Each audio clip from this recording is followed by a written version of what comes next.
Hello, everyone. My name is Lucy Pye, and I'm presenting this poster on behalf of my co-authors, Benedict, Salazar, Olgado, and Roderic, Crooks. Our poster is titled Narrativity, Audience, and Legitimacy, Data Practices of Community Organizers. Our work was inspired by recent widespread protests in the United States regarding police killings of civilians. These protests demonstrate the importance of community organizing, a form of grassroots activism dedicated to building voice and political power within communities facing consequences of structural oppression.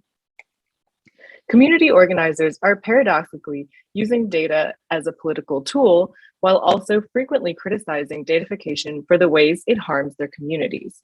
Our ongoing project is guided by the research question, what are the data practices of organizers working in minoritized communities?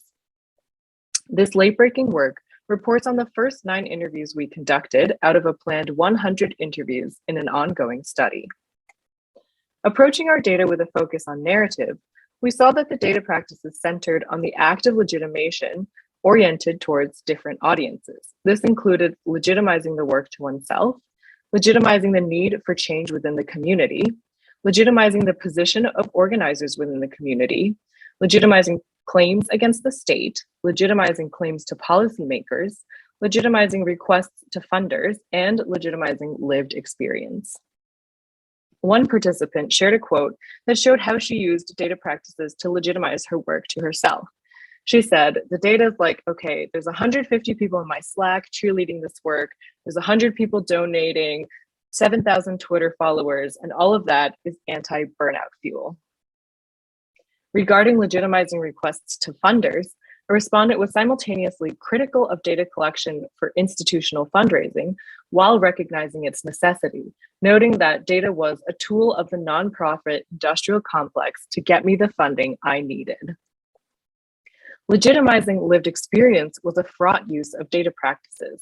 One participant said, if you did a panel in front of city council, you need the Dan in the room to make people be like, oh, this is a serious issue.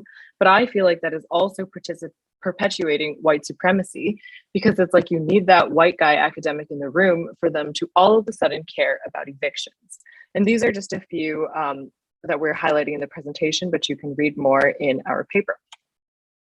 Our findings demonstrate a range of data practices that are often contradictory.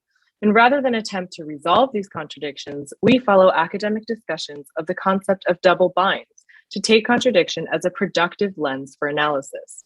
Our paper and poster discusses double binds in funding and legitimating lived experience, and our future work will further explore this theme. Thank you.